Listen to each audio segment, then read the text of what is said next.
Hello friends, ഏവർക്കും പുതിയൊരു നമസ്കാരം. ഇന്ന് ഞാൻ വന്നിരിക്കുന്നത് ഇന്ന് രാത്രി OTT റിലീസ് ചെയ്യാൻ പോകുന്ന ചിത്രങ്ങളും മറ്റു ചിത്രങ്ങളുടെ ഏറ്റവും പ്രധാനപ്പെട്ട OTT അപ്ഡേഷനുമാണ് എന്നൊരു വീഡിയോ ഭാഗത്ത്. വീഡിയോയിലേക്ക് മുൻപേ വീഡിയോ ലൈക്ക് ചെയ്യുക, ചാനൽ സബ്സ്ക്രൈബ് ചെയ്യാൻ വേണ്ടി ശ്രമിക്കുക.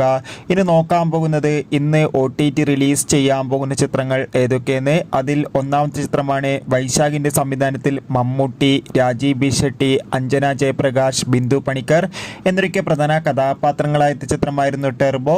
ചിത്രം ഇന്ന് രാത്രി അർദ്ധരാത്രിയോടെ സോണി ലീവ് എന്ന OTT പ്ലാറ്റ്ഫോമിലൂടെ OTT റിലീസ് ചെയ്യുമെന്ന് കൺഫേം ആക്കിയിട്ടുണ്ട്. കാത്തിരിക്കാം ചിത്രത്തിന്റെ OTT റിലീസിനായി. രണ്ടാമത്തെ ചിത്രമാണ് ബിജു മേനോൻ, സുരാജ് എന്നൊക്കെ പ്രധാന കഥാപാത്രങ്ങളായ ചിത്രമായിരുന്നു നടന്ന സംഭവം. ചിത്രം ഇന്ന് രാത്രിയോടെ മനോരമാക്സ് എന്ന OTT പ്ലാറ്റ്ഫോമിലൂടെയും സിംപ്ലി സൗത്ത് എന്ന OTT പ്ലാറ്റ്ഫോമിലൂടെയും OTT റിലീസ് ചെയ്യുമെന്ന് കൺഫേം ആക്കിയിട്ടുണ്ട്. കാത്തിരിക്കാം ചിത്രത്തിന്റെ OTT റിലീസിനായി.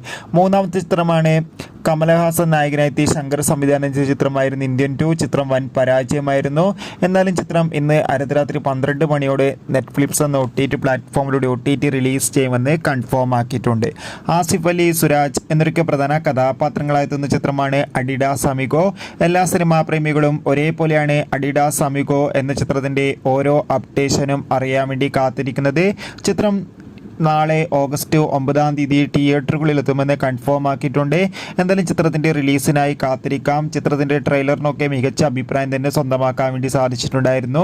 അടുത്തതായി അറിയിക്കാൻ പോകുന്നത് മീര ജാസ്മിൻ പ്രധാന വേഷത്തിലെത്തുന്ന ചിത്രമാണ് പാലും പഴവും. ചിത്രം ഈ വരുന്ന ഓഗസ്റ്റ് മാസം 23 തിയേറ്ററുകളിൽ എത്തുമെന്ന് കൺഫേം ആക്കിയിട്ടുണ്ട്. എന്തായാലും ചിത്രത്തിൻ്റെ റിലീസിനായി നമുക്ക് കാത്തിരിക്കാം. എത്ര പേരാണ് പാലും പഴവും എന്ന ചിത്രത്തിൻ്റെ റിലീസിനായി കാത്തിരിക്കുന്നത്? തീർച്ചയായും കമൻറ്റ് ബോക്സിൽ രേഖപ്പെടുത്തുക. ചിത്രത്തിന്റെ ട്രെയിലർ ടീസർ ഉടൻ തന്നെ പുറത്തു വരുമെന്നാണ് അറിയാൻ വേണ്ടി സാധിച്ചിട്ടുള്ളത്. അടുത്തതായി അറിയിക്കാൻ പോകുന്നത് ദളപതി വിജയ് നായകനായി വരാൻ പോകുന്ന ചിത്രമാണ് ഗോട്ട്. എല്ലാ സിനിമാ പ്രേമികളും ഒരേപോലെയാണ് ഗോട്ട് എന്ന ചിത്രത്തിന്റെ ഓരോ അപ്ഡേഷനും അറിയാൻ വേണ്ടി കാത്തിരുന്നത്.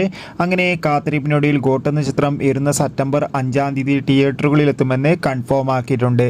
എന്തായാലും കാത്തിരിക്കാം ഗോട്ട് എന്ന ചിത്രത്തിൻ്റെ റിലീസിനായി. അടുത്തതായി അറിയിക്കാൻ പോകുന്നത് മോഹൻലാൽ നായകനായി ജൂലൈ 26 തിയേറ്ററുകളിൽ റിലീസ് ചെയ്ത ചിത്രമായിരുന്നു ദേവദൂതൻ. ചിത്രത്തിന് മികച്ച പോസിറ്റീവ് റെസ്പോൺസ് തന്നെയാണ് ഇപ്പോഴും പുറത്തുവന്നുകൊണ്ടിരിക്കുന്നത്.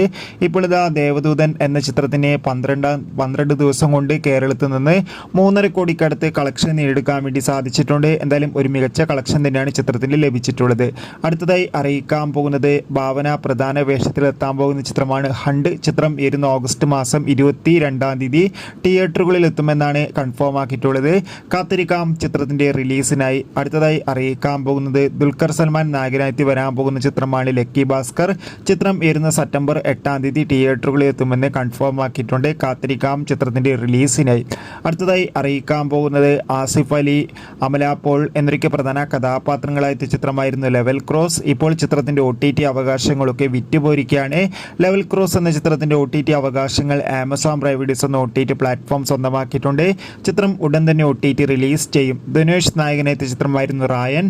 ചിത്രത്തിന് മികച്ച അഭിപ്രായം തന്നെ സ്വന്തമാക്കാൻ വേണ്ടി സാധിച്ചിട്ടുണ്ടായിരുന്നു. ചിത്രത്തിന്റെ OTT അവകാശങ്ങളൊക്കെ ഇപ്പോൾ സൺനെസ്റ്റ് എന്ന OTT പ്ലാറ്റ്ഫോം സ്വന്തമാക്കിയിട്ടുണ്ട്. ചിത്രം ഉടൻ തന്നെ OTT റിലീസ് ചെയ്യും.